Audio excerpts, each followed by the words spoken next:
అసురులు బాధలు భరించలేక దేవతలు బ్రహ్మతో సహా వైకుంఠానికి వెళ్లి ఉత్తర ద్వారం దాటి శ్రీమన్నారాయణుని దర్శించి తమ బాధలను విన్నవించి స్వామిని అనుగ్రహం పొంది రాక్షస పీడను వదిలించమన్నారు.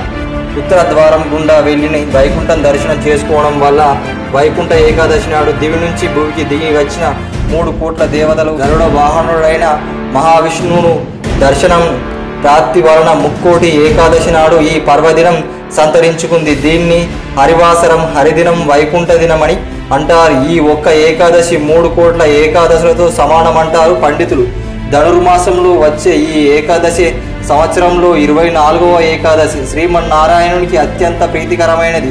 ఈ వైకుంఠ ఏకాదశి నాడు వైకుంఠ ఏకాదశి వ్రతం ఆచరించిన వారికి శుభ ఫలితాలు కలుగుతాయి. తర్వాత సలహా మేరకు వైఖానాసురుడనే రాజు ఈ వ్రతాన్ని ఆచరించి నరక బాధలను అనుభవిస్తున్న పితృదేవతలకు విముక్తి కలిగించాడని పురాణాలు చెబుతున్నాయి. అలాగే కృతయుగంలో ముర అనే రాక్షసుని దేవతలు సాధువులను క్రూరంగా హింసించేవాడు. ముర ఆక్రమణకు భరించలేక దేవతలు నారాయణ స్వామి వద్దకు మొరపెట్టుకున్నారు. భగవంతుడు మురాసురుణ్ణి దిగి దండించి అతని వధించాడు. ముర వెళ్ళే సాగరం గర్భంలోకి వెళ్ళి దాక్కుంటే అతన్ని బయటకు రప్పించేందుకు ఉపాయం పన్ని గోవిందుడు గృహలోకి వెళ్ళి నిద్రపోతున్నట్టు నటించబడుతున్నాడు.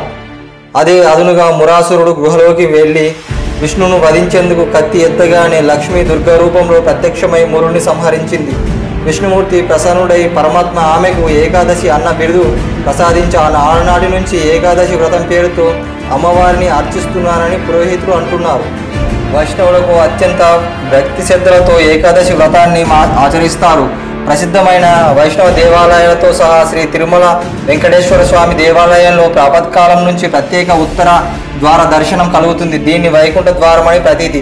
సూర్య ఉత్తరాయణ పుణ్యకాల ప్రవేశానికి ఉత్తర ద్వారం నుండి శుభ సంకేతికాలు. దక్షిణాయనం మరణించిన పుణ్యాత్ములందరూ వైకుంఠ ద్వారం తెరిచినప్పుడు దాని గుండా స్వర్గంలోకి ప్రవేశిస్తారని పురాణాలు చెబుతున్నాయి. అందుకనే ఈ పర్వదినాన ఉపాసం ఉండి లక్ష్మీ సమేత శ్రీమన్నారాయణుని షోడశోపచార విధితో ఆచరించి నిష్ఠతో దీక్ష ఆచరించి రాత్రి జాగారం చేయాలి. ద్వాదశి రోజున మళ్ళీ భగవద్ ఆరాధన ముగించి పారాయణ చేసి బ్రాహ్మణులకు దక్షిణం తాంబూలం సత్కరించి ఉపవాసించలేని వారు నెయ్యి, నీరు, పాలు, నువ్వులు, పండ్లు భుజించి ఉండవచ్చు. ముక్కోటి ఏకాదశి నాడు చేసే విష్ణు పూజ, గీత పారాయణం, గోవింద నామస్మరణ పురాణాలు మోక్ష ప్రాప్తిని కలిగిస్తాయని తెలుపుతున్నాయి. ఇంకా ఏకాదశి వ్రతం